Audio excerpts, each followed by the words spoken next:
Bala sa akin. Ha? Tuba. Ah, diba? Oh. Mamaya ako. Mamaya na. Diba?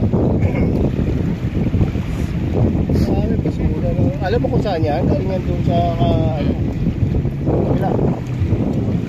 Sa amin walang ganito. Ah, seaweed. Seaweed yun. Oo. Alam mo kung bakit? Dapat malinis. Dapat nga malinis to. Diba? Ang amin, Ipon niya sa ano tapos sindihan niya. ano, yung alo na yon dito yan. Oo. Tapos ito, mga ganyan, walang puno dito. Malinis talaga, ganito lahat, puti. Oo. Tapos kalsada doon. Yung alo na yon dito yan. Ah, okay. Dito ang layo eh. Satellite siya. Ah, solar. Solar yan. Pero maganda siya tingnan. Ah? Ang ganda. Very relaxing siya sa masikip yun. Kasi marami kayo doon. Tayo lang oh. Mahaba pa. Ito lang, Ito lang problema. Alam mo ginagawa ng puti nito? Ginagrind nito nilalagay nila sa abono.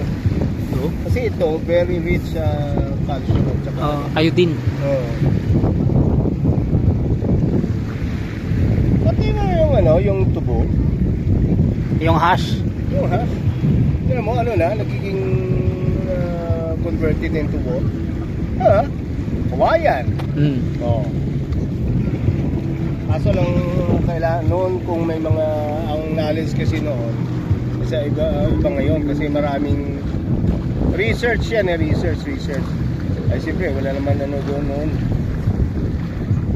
Ibang sa merkano lang tayo ba?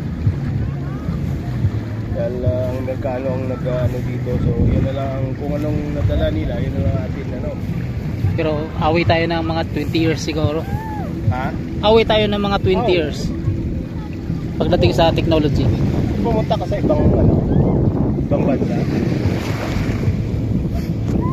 Ang lang systematic walang system sa atin.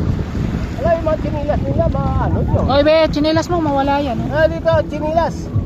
Dito malagay. Oy! Chinilas nyo dito ilagay.